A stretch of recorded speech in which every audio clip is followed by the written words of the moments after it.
Hello guys, ഇന്ന് എൻ്റെ കൂടെ ഒരു പുതിയ ആളും കൂടി ഉണ്ട്. കാരണം ഇന്നത്തെ കഥയിലെ നായകനാണ് ഈ ഇരിക്കുന്നത്. നിങ്ങളിപ്പോൾ ഈ കണ്ടുകൊണ്ടിരിക്കുന്ന അവന്റെ കയ്യിലെ ഈ ആയുധം ഉണ്ടല്ലോ, അതുകൊണ്ട് പിച്ചും മാന്തും കിട്ടിയിട്ട് സഹി കെട്ടിട്ട് ഞാൻ അവസാനം ഫ്ലിപ്കാർട്ടിൽ നിന്ന് ഒരു സംഭവം ഓർഡർ ചെയ്തിട്ടുണ്ട്. 4 പീസ് വരുന്ന ഒരു ബേബി മാനിക്യൂർ സെറ്റ് ആണ്. ഞാൻ ഇതിന്റെ ഒരു ഫ്ലൂറസൻ ഗ്രീൻ കളറാണ് ഓർഡർ ചെയ്തിട്ടുണ്ടായിരുന്നത്. എനിക്ക് വന്നപ്പോൾ അത് പിങ്ക് കളറായി.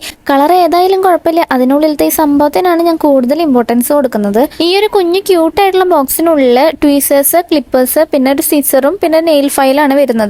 മോൻ വളരെ ചെറുതായിരുന്നപ്പോൾ ഊതിയ പറക്കുന്ന നഖമായിരുന്നു. പിന്നെ കുറച്ച് കഴിഞ്ഞപ്പോൾ ഞാൻ അത് കടിച്ചു കളഞ്ഞിരുന്നു. ഇപ്പോഴാണെങ്കിൽ ഓരോ മിനിറ്റിൽ അവന്റെ നഖം വളരുന്നുണ്ടെന്നാണ് എൻ്റെ ഒരു സംശയം. എന്തായാലും എന്റെ സ്വയരക്ഷയ്ക്കും പിന്നെ അവന്റെ മുഖത്ത് ചില കുത്തും കോമയൊക്കെ അവൻ സ്വയമായിട്ട് ഇടുന്നത് കൊണ്ടും ഈ ഒരു സംഭവം ഇല്ലാണ്ട് ഇനി മുന്നോട്ട് പോകാൻ പറ്റില്ല എന്ന് എനിക്ക് മനസ്സിലായി. സാധാരണ അവൻ കിടന്ന് ഉറങ്ങുമ്പോഴാണ് ഞാൻ അവന്റെ നഖമൊക്കെ ക്ലീൻ ചെയ്ത് കൊടുക്കാറുള്ളത്. ഇപ്പൊ ഈ സംഭവം കിട്ടിയപ്പോൾ ഉറങ്ങാത്ത സമയത്ത് ഞാനൊന്ന് ട്രൈ ചെയ്ത് നോക്കിയതാണ്. എന്റെ എന്തോ ഭാഗ്യത്തിന് നല്ല കുട്ടിയായിട്ട് എനിക്ക് കൈയൊക്കെ നീട്ടി തരുന്നുണ്ട്. കട്ട് ചെയ്ത് കഴിഞ്ഞിട്ട് നഖത്തിന്റെ 2 അഡ്ജ് ഭാഗം ഞാൻ ഈ സിസേഴ്സ് വെച്ചിട്ട് കട്ട് ചെയ്ത് കൊടുത്തിട്ടുണ്ട്. ഈ സിസേഴ്സിന്റെ തുമ്പ് ഷാർപ്പല്ല, അതുകൊണ്ട് തന്നെ കൈയൊന്നും മുറിയില്ല. പിന്നെയുള്ളത് ഈ ഒരു നെയിൽ ഫയലാണ്. നഖമൊക്കെ വെട്ടി കഴിഞ്ഞിട്ട് ഇത് വെച്ചിട്ട് ഇങ്ങനെ ഒന്ന് ഉരച്ചു കൊടുക്കുക. അപ്പൊ അങ്ങനെ കോറാനുള്ള സാധ്യതയൊക്കെ ഉണ്ടെങ്കിൽ അതൊക്കെ പോയി കിട്ടും. പിന്നെ ഇതിന്റെ കൂടെയുള്ളത് ഒരു ട്വീസറാണ്. അത് കുട്ടികളുടെ മൂക്കിലുള്ള അഴുക്കൊക്കെ എടുത്ത് കളയാൻ വേണ്ടിയിട്ടുള്ളതാണ്. അങ്ങനെ ദേ നമ്മുടെ രുദ്രന്റെ 2 കൈയിലെ നഖമൊക്കെ വെട്ടി ക്ലീൻ ചെയ്ത് വെച്ചിട്ടുണ്ട്. ദേ ഇത്ര അധികം നഖം കിട്ടിയിട്ടാ. ഇത് കാണുന്ന പോലെയൊന്നല്ല, ഭയങ്കര വേദനയാണ് ഇതുകൊണ്ട് മാന്തല് കിട്ടുമ്പോൾ. അമ്മ നഖമൊക്കെ വെട്ടി കളഞ്ഞ എന്റെ കലിപ്പിലാണ് ആളിരിക്കുന്നത്. ഇനി അധികം ഞാൻ വീഡിയോ എടുക്കാൻ നിന്ന് കഴിഞ്ഞാൽ എന്റെ ഫോൺ നിലത്ത് കിടക്കും. അപ്പൊ ശരി ഗൈസ്, ബൈ.